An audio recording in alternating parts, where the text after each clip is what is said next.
And we start at the very beginning, and all of the entire population of System 3 starts in a room like this, in this very sterile, cold room, which happens to be the laboratories where Chimera Corporation, the corporation who are the masters of life, they do gene engineering, and they're the ones that populate the entire world. So every one of us is a clone in this world, and we start looking like that.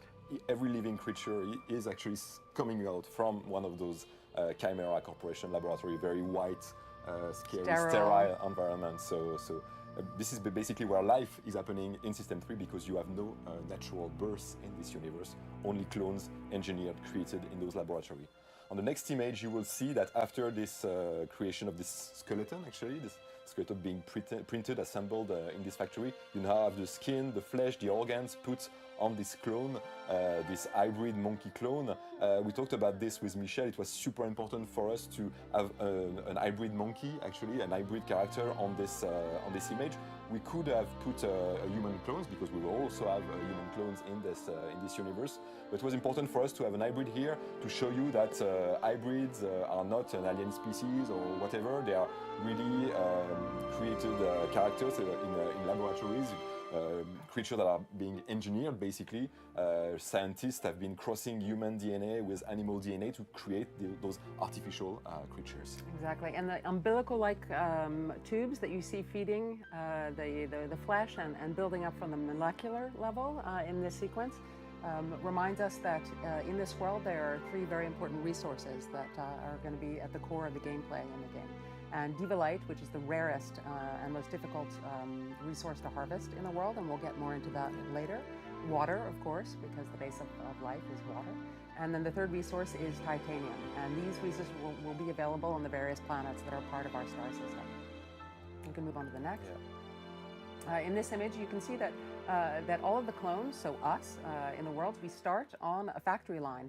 And you can recognize, for those of you who know Nox and love Nox, that this is the exact same DNA that made Nox. So all of the different hybrid monkeys in our world come from this same DNA. Exactly. And we'll all look the same until we make something of ourselves and we really change. In the meantime, we're being created just like products to do a very specific role, which is one of the main themes of Beyond Good and Evil 2.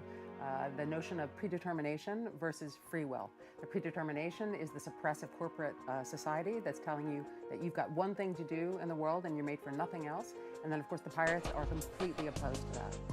And yeah, on this image, you really see how much these new clones are considered as products put in a row in this factory. And on the next image, you even understand better this idea of a product, because those new clones, those creepy Chimera scientists are actually running a battery of tests on those new clones to see if they are actually as perfect as possible, if there's no default in their creation. And only if they pass those different tests, they can go on to live their life as a clone. If not, they will be considered as defect, and they will be basically thrown away.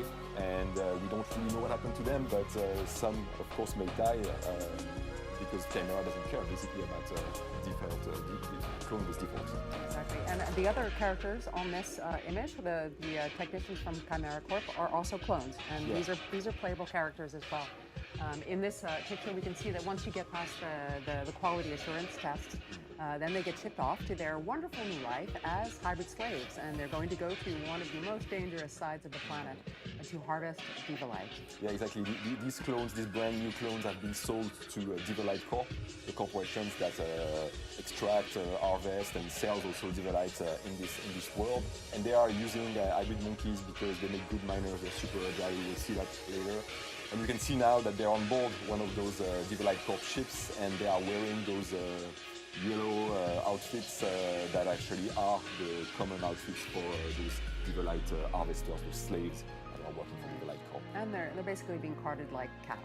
Yeah, exactly. And on the next image now we are outside of the ship, we are flying above Naraka. So as a reminder, Naraka is this very, very creepy place. It's actually a full size of Soma, Soma being one of the main planets of System 3. Basically this saddle planet is like a huge wasteland where you frequently have massive meteorite showers falling on the ground, breaking the ground of the planets, creating giant craters, and also creating those scary, huge rocky formations that you see here in the distance. You have to imagine that they are super high, high as mountain in fact, and when you will pilot your pirate ship in those rocky formations, you will have to basically go between them to you can imagine some cool space battles. Also. But you can see that Naraka is really definitely not a welcoming place.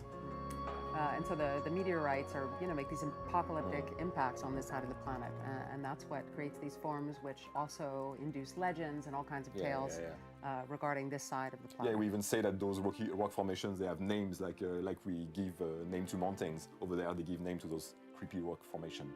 In the next image. So here we can see that now the hybrid slaves that we saw were being transported to the region of Naraka come specifically when there's a meteorite shower, and there will be a weather system in which we'll be able to predict. So Diva-Light, the corporation, knows exactly when they need to hit the ground running. And so they've airdropped the hybrid slaves onto Naraka, and they're basically running around between the meteorites as they're falling all around them, trying to grab the Diva-Light, which is created upon impact between the meteorites when they hit and the sulfur fields on the ground.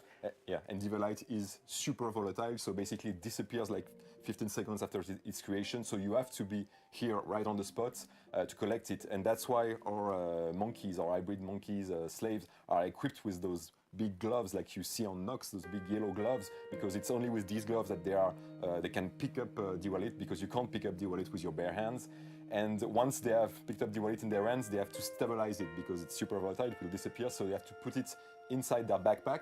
They have a special compartment where it will be stabilized, and they will be, only if they collect Diva-Light, actually, they will be allowed to go back inside those ships. If they don't meet their quota, I mean, they really are cannon fodder. They send hundreds of hybrid monkeys into the fields, and if they don't get that just the right amount of Diva-Light, then they just leave them to die, basically. Completely disposable. And on the next image, you will see really what it looks like, this kind of war zone feeling that we want to have in Naraka when a meteorite shower occurs. It's like basically those hybrids monkeys, they have to run between those meteorites, they have to dodge the meteorite. And like Gab explained, they have to be there, they have to be right under the meteorite when they start falling, because only at this moment they can grab Diva-Light before it disappears. So that's why this pretty cool process is used, and that's why many hybrids, of course, always die in this process. And it's an example also in our world of the way that the clones are manufactured specifically for that task. So they chose the hybrid monkeys because of their agility and also their strength. You can move on to the next image. And in this image, this is an example of a hybrid monkey who actually came into contact with the impact between the meteorite and the sulfur. And he's transformed instantaneously into a statue, a crumbling statue. And it's just a reminder of how horrible it is to be a hybrid slave in this world. Yeah. On the next image, you're basically seeing what's left after a huge meteorite shower. You have all those dead hybrids, just smoke, dust, and you can see that among those dead hybrids, some may still be alive, but badly wounded, and they have very few chances of survival, because there's basically nothing on this side of the planet. Like we said, it's a huge wasteland, so their chance of survival are very limited. Right, so there are some, there are rumors again that some of these hybrids actually managed to get away. There might be secret refuges in which they can run to and hide and try to escape their fate. And if that doesn't happen, if we look at the next image, then in this particular image, you can imagine being the pirate who would go into these fields and take the risk against the Diva-Light security who continue to patrol the area. And so you as a pirate can sneak in and try and save the hybrid slaves who have not been killed by the different impacts. Actually, going there for pirates may be a way to recruit new crew members. They could also even try to collect Diva-Light, but it's the best place basically to recruit new crew members and to save those slaves from their poor life and their poor destiny. And on the next image, you're seeing one of those pirate ships, a beautiful pirate ship, flying across space. And so you have to imagine that the hybrid slave that we are now following has been saved, is on board the ship. They've been taking care of him. He's now getting better, and they are going to this bright location that you're seeing in the distance. It's a very important place for us. It's a secret pirate lair, the biggest actually pirate lair in System 3. We're not going to say too much about it today, but we have more info to share about this later. And this very important layer is hidden inside an asteroid belt, so you have to know the coordinates of this place to actually find it and go there. And of course, if you become a legendary pirate in this world, then this mothership could belong to you. On the next image, so once you reach this famous or infamous pirate lair, depending on which side you're on, you're going to be initiated into the life of a space pirate. And so this is a really important moment for us as the player characters. So you can imagine that you're this hybrid slave who just had this horrible life, and they bring you into this mysterious altar with this oracular type character who is going to welcome you and teach you about what it is to be a pirate. Yeah, and our name is Primera. Yeah, so and we're very proud to say that that was a name that was given to us by the Space Monkeys. Suggested, the Space Monkeys, and so of course you may see some connection with the famous Primera, AI. Segundo, yeah, there might be a connection with the famous AI from the first game. So she's a super old AI. You will see on the next image this girl, also of course a symbol of pirates. She's been there for a very, very long time, and she knows everything about System 3. She has very, very deep knowledge of System 3. She may even know more than those guys from the corporations, you know, and she knows the truth also. And she will, like you say, when a pirate starts his new life, he will go there and he will talk to this oracle, and she will basically tell him everything he needs to know before starting his life as a pirate. She will tell you about Moksha's Gate, very, very important for pirates. She will tell you about also the legendary crew. The king was the captain. Nox, Callum, Uma, and of course Paige. All those very, very famous characters. So basically she will brief you and tell you stories about this world, and you can talk to her freely and know more about this universe. Yeah, and as an oracle, she has lost some of the knowledge of this world, and so part of our experience as a space pirate is to go about collecting, gathering knowledge, which will take the form of M-disks in the world, and that's also a reference to Beyond Good and Evil 1, and this very analog M-disk that are scattered all over System 3. Pirates, as they go through the world looting and looking for treasure and bounty hunting and asking as mercenaries and all the different play styles that they want to embrace in this world, one of the things that they can do is gather knowledge, and they can increase the knowledge for themselves, but also for the whole community by feeding Primera in this altar. Yeah. On the next image you have a nice close-up, and you see that this hybrid monkey is still wearing his slave outfit, and on the next image you will see that it's now completely different. He's here on the foreground to the right of the image, and he's now dressed as a pirate, because now he has the freedom. Yeah, he has the freedom to dress the way he wants, which is very cool for a pirate. And the pirates also gave him everything he needs to start his adventure. So you can imagine that now he has a ship, he has a jetpack, he has weapons, and even some money, because you need money also to start your life as a pirate. And now as a player you are free to explore this pirate lair, go meet other pirates, talk to them, maybe start having some quests, some missions. So this is really the beginning of the adventure for you as a space pirate. And again, that's a wink and a smile at for fans of the first Beyond Good and Evil, of the shark hybrid that you could see who's the barkeep. And we really love the mood of this. And again, our concept artists have done just a fantastic job, and we want to thank them for that. And we'll take a look at the last image. So once you become a pirate, and as Charlotte said right up front, the idea is then you, as a space pirate, will go from being a nobody, slave, hybrid, clone technician, anywhere in this world, to potentially one of the greatest legendary space pirates in the universe of Beyond Good and Evil 2. And if you want to, potentially you could now go save a hybrid slave, like what we've seen at the beginning of this little world update. Thank you, guys. Mama go garage, you know. Where the mama won't go, you know. Come mama go garage. And so, hey man, what seems to be the problem? I'll go ahead and tow you to the mama go garage.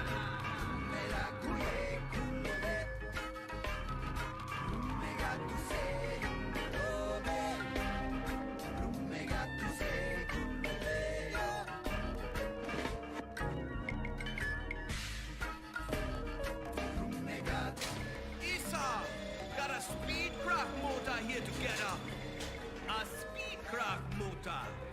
No problem.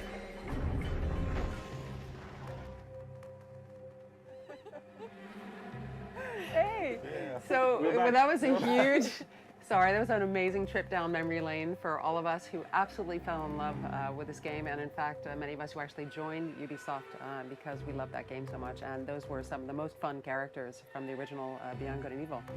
And now... Yeah, now we have a reveal of the new design of the new Mamagos. Actually, one of the characters from the Mamago family, Mamago clan. So here it is. Yeah, another Same vibe. character coming back. Yes, same very cool Jamaican vibe. So the Mamagos in Beyond Good and Evil 2, they will be super important for you as a space pirate because they are basically running several garages where pirates will be able to freely go to fine-tune their spaceships, buy new Chop engines, shop, new parts, exactly. tune up. Exactly. So this will be very, very. There will be important characters for you to go talk to, and you can imagine that there will be, of course, bigger than life, very colorful and exciting characters. So we can wait to actually show you these guys inside the game. Yep. And, Slick chick. and we're gonna get one final look because not only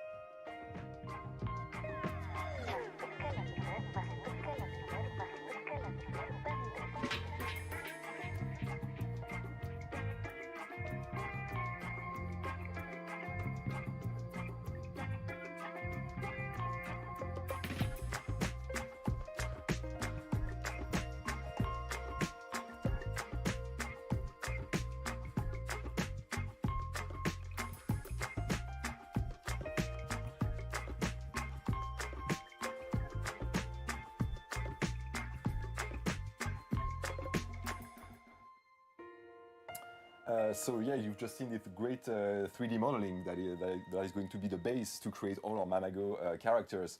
But not only. What's super interesting is that, of course, you will have other Rhino hybrid in the game that will have completely different lives, different jobs. right. They share the same DNA. They share the same DNA strain, so you will see other type of Rhino character in the Right. game. So in addition to being members of Mamago, some of the other hybrid rhinos are used as slaves by other Exactly. corporations, and they are completely playable characters. So if you want to play one of those badass rhinos, you can. You can. Be a space pirate Rhino. That's great. So there you have it. Space Monkey report number 5 is coming to an end. I just want to say thank you everybody for helping us setting the live stream. We actually have a full team out there: Alex, Xavier, Mary, Kevin, Loic, and also all of the floor over there, the dev team, concept here in artists Montpellier, in around Montpellier. Europe. Yeah. And all over the world. Thank you guys for making us look good. Thank you. And also thank you Space Monkeys for watching the stream, and we'll be sure to be answering your questions shortly that you've asked using the hashtags. Not too late, you can still ask them and we'll be retrieving them in the next couple of days. And we'll see you next time live from our new studio. Thank Bye, you. everyone. Bye-bye. Thanks everyone. Bye-bye. Bye-bye.